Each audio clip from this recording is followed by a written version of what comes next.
कर्नाटक पर चलते हैं, वहां वो उस ब्रिज को तब लांघेंगे जब इस नैया को ये बेड़ा पार लग जाए कर्नाटक का। अरुण सिंह, एक बात बताइए, ये तो पूरा राजस्थान का स्क्रिप्ट रिपीट होता हुआ दिख रहा है। डीके शिव कुमार को भी तो याद होगा कि पीसीसी में कौन था, डिप्टी सीएम फिर कौन बना और 2.5 साल बाद उसकी क्या हालत हो गई। तो आनंद, कुछ लोग हैं खुद गलती करके सीखते हैं और कुछ लोग दूसरे की गलतियों से सीख लेते हैं। तो डीके शिव कुमार दूसरे की गलतियों से सीख रहे हैं और इसलिए वो पहले ही वीटो लगा रहे हैं कि जो कुछ तय करना आज ही तय करो। कल किसने देखा है, और कल अगर देखा भी है तो पालन करवा लेंगे आप, इस बात की गारंटी क्या है। और आप क्या पालन करवा पाए राजस्थान में? सीधे सीधे अशोक गहलोत ने जो पार्टी हाईकमांड था उसके ऑर्डर को या उसकी जो मंशा थी उसको दरकिनार किया। विधायक दल की बैठक नहीं बुलाने दी।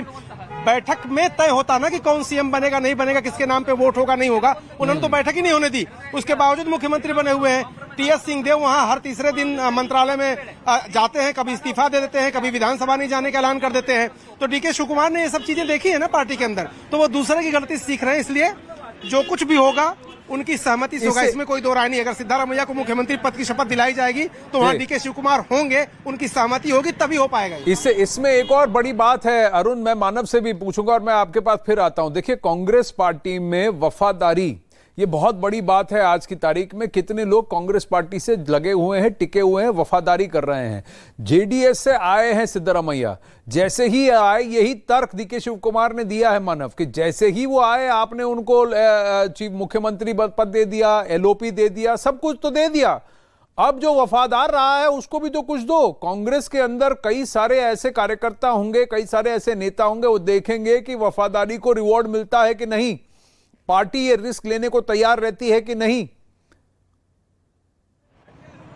आनंद, देखिए, जब कल खरगे जी के घर पर मुलाकात हो रही थी तो डीके ने खरगे के सामने यही बात कही कि जब से सिद्धारमैया राजनीति में है और बड़े पदों पर ही रहे, या तो मुख्यमंत्री रहे या अपोजिशन के बड़े नेता के तौर पर रहे हैं, और ये पद किसी और के पास नहीं गए। और डीके ने यहां तक कह दिया, जो सूत्रों के हवाले से हमें जानकारी मिली, कि आपके पास भी वो चीजें नहीं रही है जो सिद्धारमैया के पास रही है।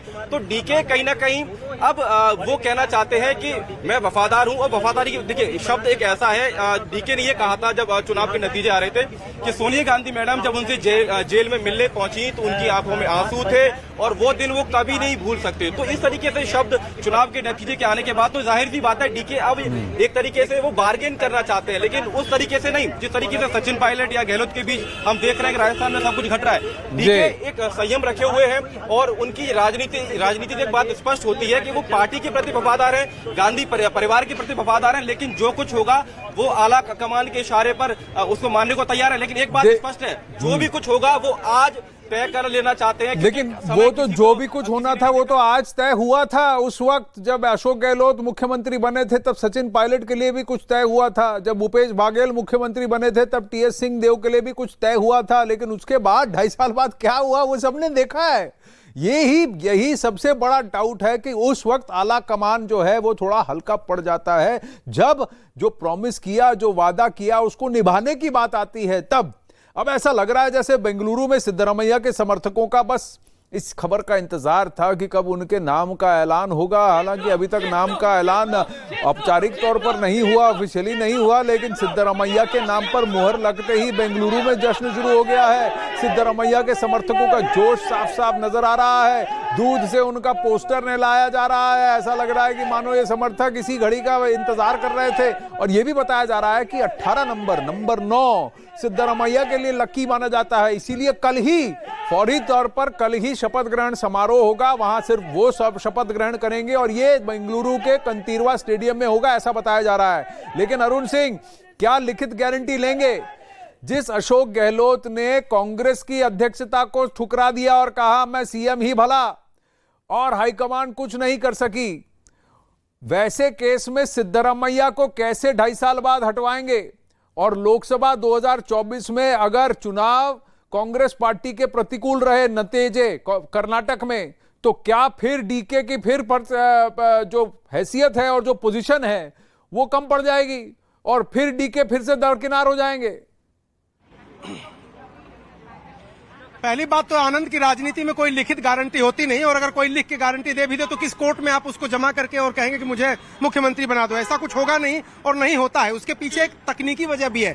आप किसी को बनाते हैं मुख्यमंत्री और बाद में कहेंगे कि 2.5 साल बाद ये नहीं बनेंगे मुख्यमंत्री, दूसरे मुख्यमंत्री आ जाएंगे, तो उसका इकबाल प्रशासन में क्या होगा? वो कितना गंभीरता से अपनी बात मनवा पाएगा और वो कितनी, ये देखिए ये डीके सुरेश, हाँ उनके भाई डीके शिवकुमार के भाई डीके सुरेश ये भी आए हैं इस वक्त तस्वीर में। देखिए डीके सुरेश यहाँ पर जा रहे हैं, डीके शिवकुमार पहले से है और सिद्धरामैया बन रहे हैं। आप वो देखिए शीशा बंद है, शीशा बंद है, वो शीशा खुलेगा नहीं क्योंकि जब तक फैसला नहीं हो जाता तब तक वो अपनी तरफ से कोई बयान देना नहीं चाहेंगे। शीशा अभी भी बंद है और बंद ही रहेगा।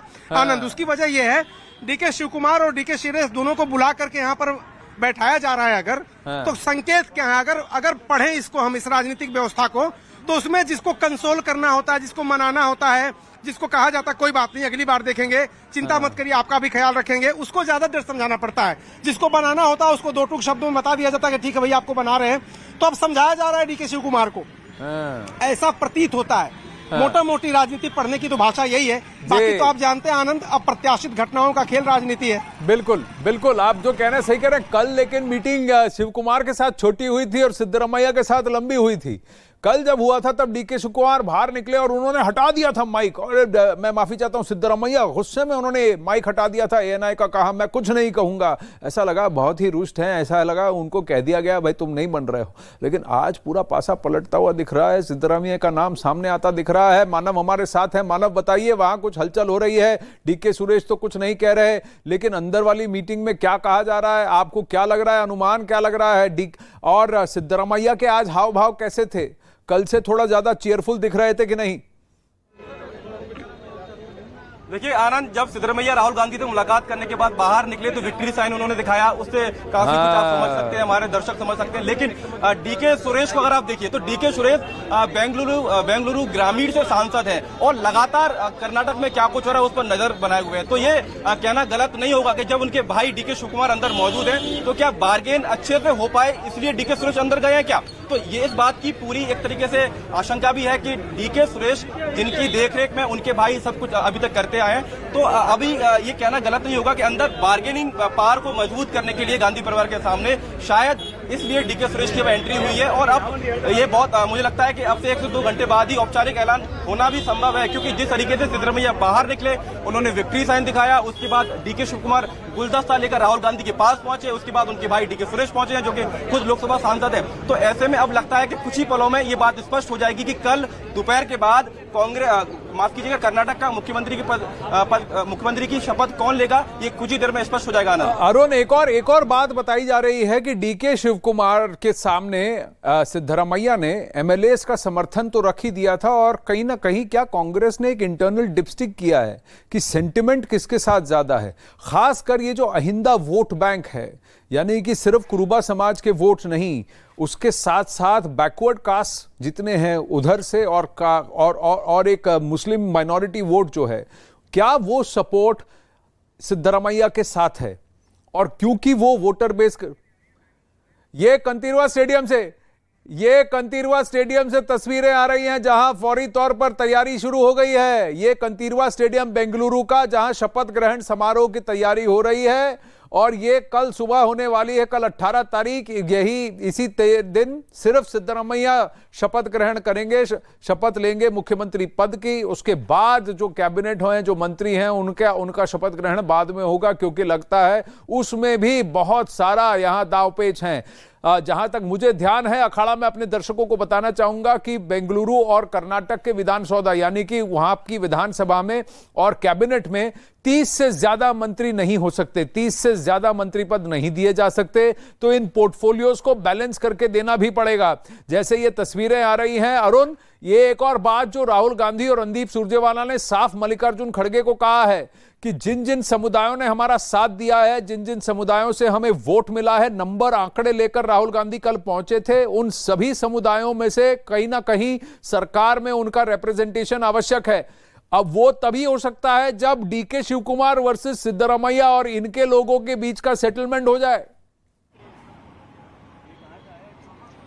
देखिए आनंद, पहली बात है कि 2024 में लोकसभा चुनाव भी जीतना है, बड़ी चुनौती वो भी है। राज्य तो जीत लिया आपने, तो उसके लिए जातिगत लिहाज से जरूर मंत्रिमंडल का विस्तार किया जाएगा या उसका गठन किया जाएगा। विस्तार आगे चल के किया जा सकता है, गठन पहले ही हो जाएगा, पहली बात। दूसरी बात, जो आप कह रहे थे कि उन्होंने माइक हटा दिया सिद्धारमैया ने, एक बड़ी मिस्ट्री है कर्नाटक की राजनीति। जो लोग जानते हैं वो कहते हैं कि इतने रूखे और इतने सूखे व्यवहार के बाद इतने लोकप्रिय हैं सिद्धारमैया, ये भी अपने आप में एक मिस्ट्री ही है। तो अक्सर वो इस तरह से दिखाई देते हैं और इस तरह के व्यवहार उनके अक्सर देखने को मिलते हैं। जहां तक डीके शिव कुमार के साथ डीके सुरेश का जाना है, सवाल ये उठता है, देखिए राजनीति संभावना का खेल है। क्या डीके शिव कुमार अगर उप मुख्यमंत्री नहीं बनना चाहते और मंत्रिमंडल में नहीं रहना चाहते, वो अध्यक्ष ही बने रहना चाहते हैं, तो उनके भाई जो सांसद हैं क्या वो मंत्रिमंडल में शामिल हो सकते हैं? क्या डीके को जो 4-5 पोर्टफोलियो मिलने हैं वो अपने भाई के जरिए उसको चलाना चाहते हैं? क्या उनके भाई को इसलिए बुलाया गया है यहाँ पर कि भाई आपको मंत्री बना देंगे, पसंद का मंत्रालय दे देंगे, भाई अध्यक्ष हो जाएंगे, तो पावर संतुलन जो है, मुख्यमंत्री भले ही सिद्धारमैया रहेंगे लेकिन अध्यक्ष अगर डीके शिव कुमार रहते हैं और उनके भाई